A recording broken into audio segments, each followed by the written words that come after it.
I've just got back from a mission from Sandy and I bought a bunch of books. And I'm really excited about this. I thought I would go through them with you here. It's mainly Russian literature.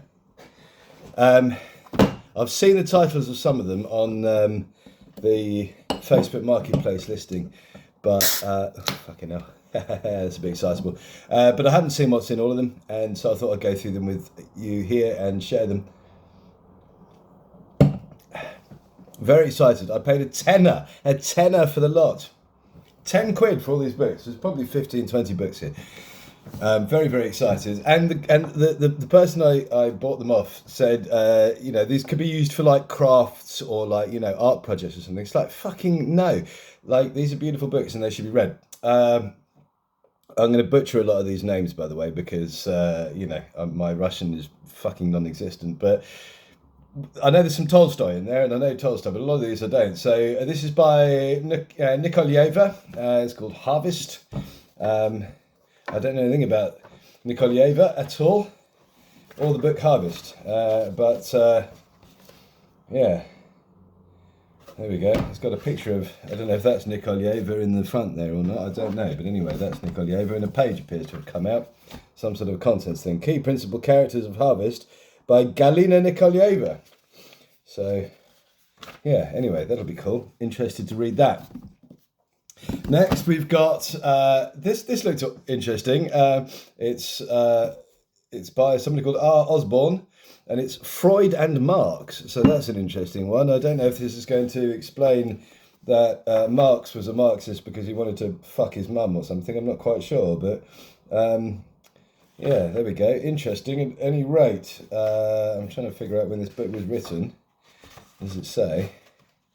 But anyway, 1937. There we go. So I'd be very interested to read that. That looks tremendous. Can you believe all this was a tenner? This one is The Last Days of Sevastopol by Boris Voyetikov. Don't know when this was written either. I suspect they all look like the first part of the 20th century, really. Voyetikov, yeah, translated from the Russian. First published in 1943 in Great Britain. Yeah, possibly written a bit earlier than that in Russia. Next up, we've got this is Grinyov, Vladimir B. Grinyov, and it's A Tale of the Whispering Shrimp.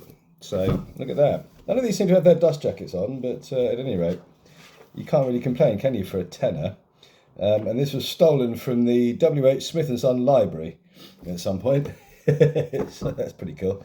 And it was 4 old pence, 4D per week.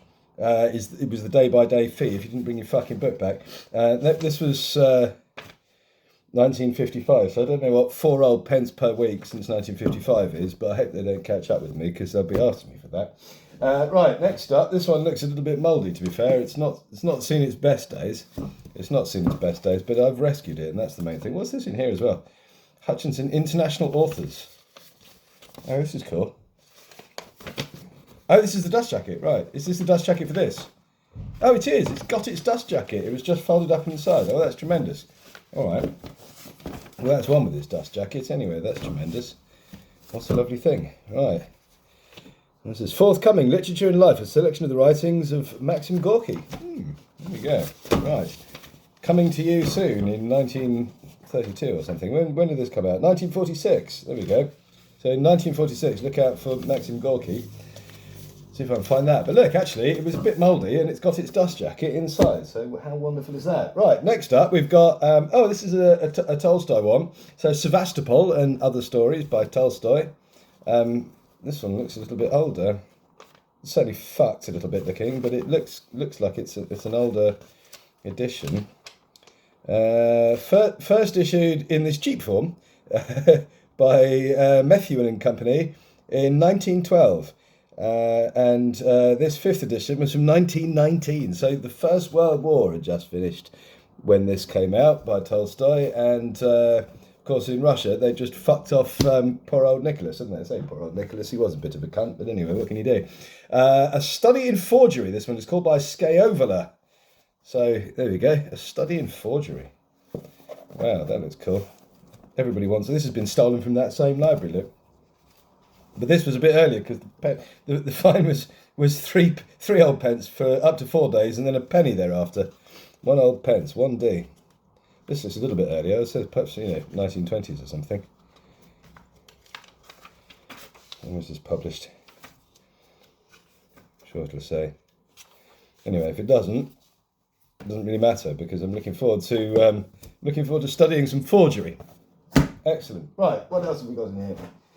This one is English watercolour painters. That doesn't look very Russian. Anyway, lovely little tome. The Library of Popular Art. And it's got some Velasquez in there, some Dürer, Rossetti, Rembrandt, Fred Walker, Millet, the French Impressionists, Da Vinci, Gainsborough, Botticelli, Watts, Holbein, Watteau, and Perugino. So there we are, little book of English watercolour painters. And remember, all of this for 10 quid. 10 quid. Absolutely amazing. Now I do need this, the basics and essentials of Russian, because I don't speak any fucking Russian. So this is by Charles Duff and A.M. Krugliakov. There we go, so I can learn myself some Russian, which would be good. When did this come out? So, yeah. There we go. First published 1936, and this one was printed in 41. 1941. They're all of a similar vintage, really.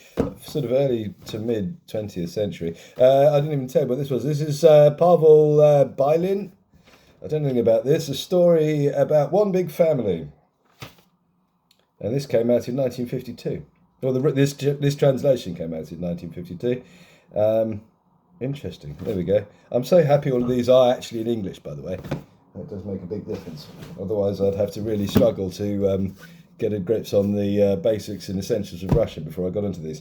So this is Antonina Kortayeva. It's Ivan Ivanovich. Very cool.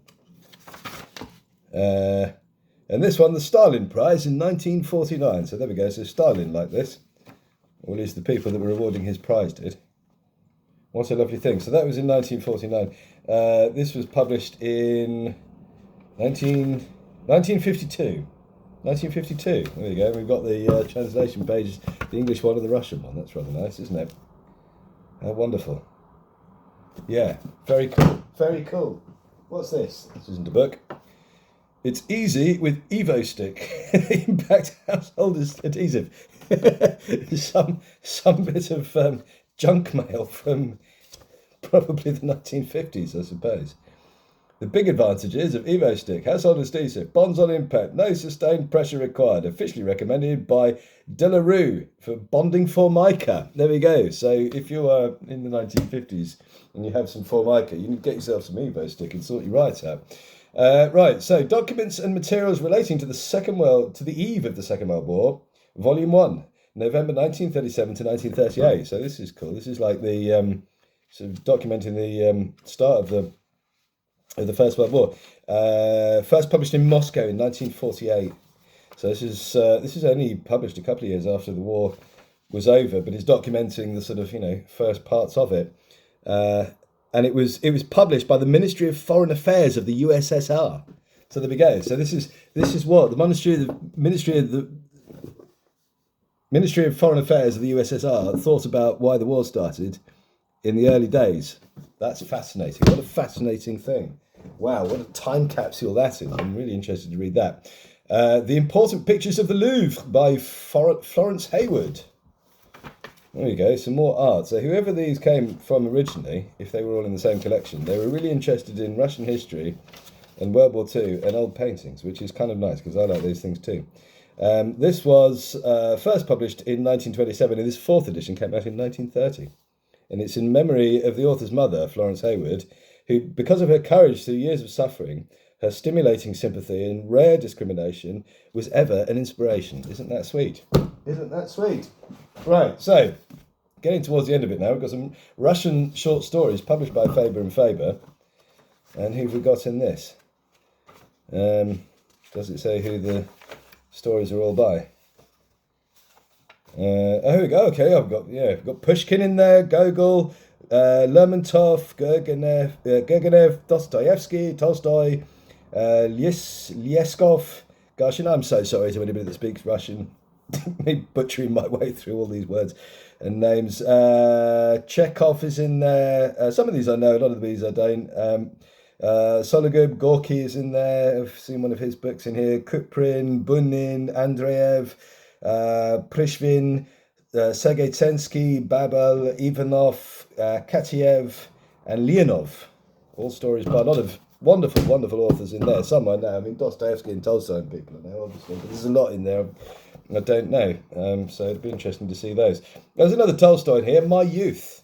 This looks like a rather early tome. This looks like it's part of the same set as the previous one. So it's probably, what was the other one? It was about 1920, wasn't it?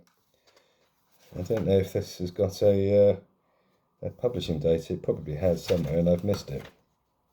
But the other one came out in, I think it was first published in 1919, wasn't it? And then the one that I had was from sort of 1927, or perhaps a bit earlier. Oh, no, it was 1912 was the first edition. 1919 was the copy I had. So I don't know if this is perhaps similar, but I think the page has fallen out, which has when the publishing was on it.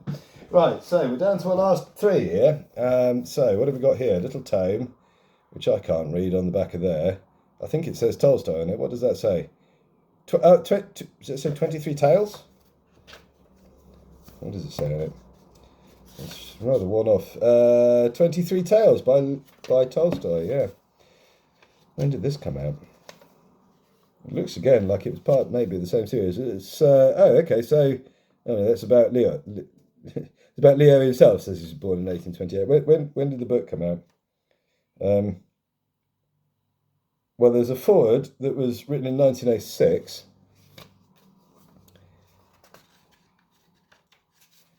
Anyway, so it's probably early part of the 20th century, isn't it? Wow, what a lovely thing, another Tolstoy. Right, Afghan Diary, Mike Davidov. Wow, this looks like a later reprint, obviously. Yeah, 1984, this one. But I think the book is probably written earlier, isn't it? Don't know, maybe it's not. No idea, but anyway, I don't know anything about Mike Davidov or the Afghan Diary, but what's a lovely thing. If it was 1984, wasn't that when the Russians were heavily involved in Afghan? So that might be quite interesting. They were fighting the Mujahideen and all that stuff, and the Mujahideen were being funded by the CIA and all that stuff. So that might be quite an interesting tale to read from that perspective. Right, and we got another, finally, to round it out, another painting book. It's called Italian Painting by Alan Clutton Brock. And it was first published in 1930. So, yeah. Wow. The Brief Sketch of Italian Painting. Interesting. A slim tone, unless most of the pages have fallen out, but the spine doesn't look very thick. So I think that's all Alan Clutton Brock had to say about the entirety of Italian painting. I mean, I quite like the brevity of that. He would have been great on Twitter these days, or X, or whatever it's called. Anyway, that is what I got for a tenner, and it was going to be given away to somebody to use in bloody crafts. All of this lovely literature would have been turned into fucking paper mache or something, and I saved it from that, and I'm very pleased about it. Anyway, that's my haul for the evening, and I'm very excited about it. Cheers, na zdrowie.